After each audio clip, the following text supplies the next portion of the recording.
Alors nous sommes de retour sur la City Stage. Dominique, bonjour. Bonjour. Alors Dominique Caddy, Deputy Chief Information et Digital Service chez Île-de-France Mobilité. Vous nous rejoignez sur la scène aujourd'hui pour porter le projet du numérique mobile comme vecteur d'amélioration des services urbains. Est-ce que vous pouvez nous expliquer brièvement ses implications à court et aussi à moyen et long terme? Bien sûr. Chez Île-de-France Mobilité, nous intervenons dans le cadre du financement des transports et l'amélioration de la qualité de service pour l'ensemble des voyageurs franciliens, qu'ils soient touristes ou habitants en Île-de-France. Aujourd'hui, on construit un assistant de mobilité. Forcément, on passe par le mobile, qui est le média de l'instant, qui nous permet de très rapidement diffuser de l'information voyageur focus sur le temps réel et des services associés.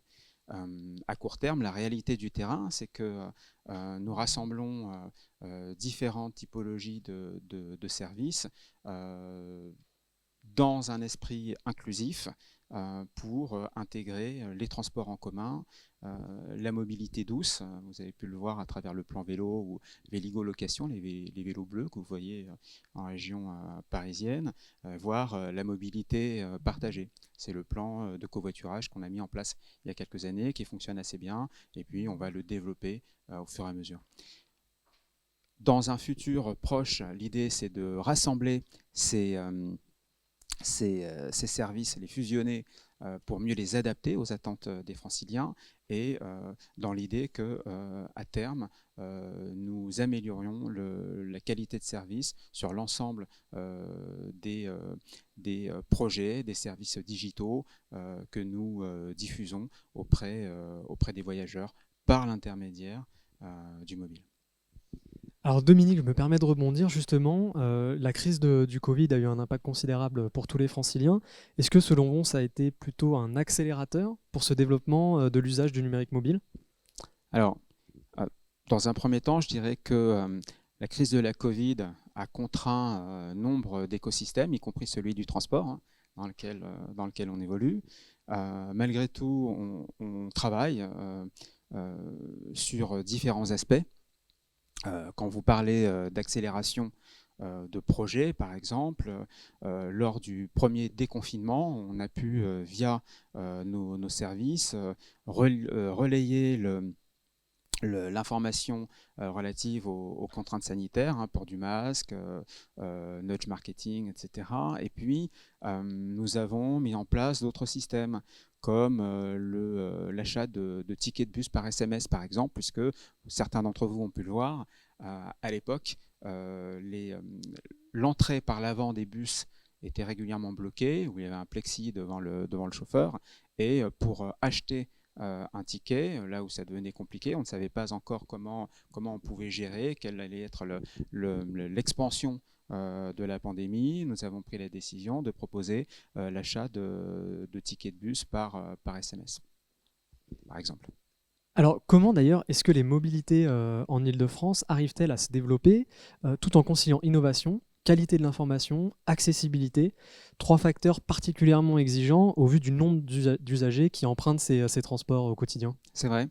Le, les voyages en Île-de-France, c'est à peu près 9 400 000, 9 500 000 voyages par jour, donc beaucoup de personnes qui prennent les transports. Sur le sujet de l'innovation, de l'inclusion, nous avons pris le parti d'échanger beaucoup avec les représentants d'associations d'usagers qui nous remontent leurs interrogations, leurs idées en termes d'innovation. Et à ce titre, par exemple, nous lançons chaque année un concours qui est le Challenge de l'innovation, dans lequel les associations d'usagers nous aident, participent au jury, mais en amont, on établit ensemble la thématique, nous évaluons ensemble les dossiers de candidature et elles nous suivent jusqu'à l'expérimentation qui sont menées par les lauréats. Par exemple, l'année dernière, un des lauréats a produit, c'est une petite structure hein, qui a produit un système qui permet d'accompagner les personnes non-voyantes ou malvoyantes. Et donc, il suffit de lever son smartphone, faire un tour sur soi-même, la techno de cette entreprise capte les différentes informations et va guider cette personne malvoyante jusqu'à son bus, son tram, son train, son RER, y compris jusqu'à la place libre dans la rame. Et ça, je pense que c'est un sujet non seulement d'innovation, c'est un sujet d'inclusion, c'est quelque chose que nous avons mené également avec les associations d'usagers. Au-delà de ça, nous travaillons à l'amélioration des indicateurs de qualité des transports que nous évaluons régulièrement avec les transporteurs, avec comme focus la ponctualité et l'information voyageur.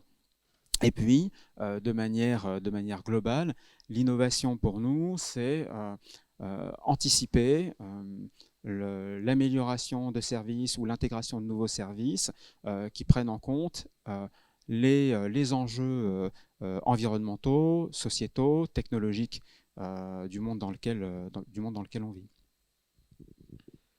Dominique, je vous remercie pour votre intervention Merci beaucoup. et à très bientôt À au bientôt. Institut. Au revoir.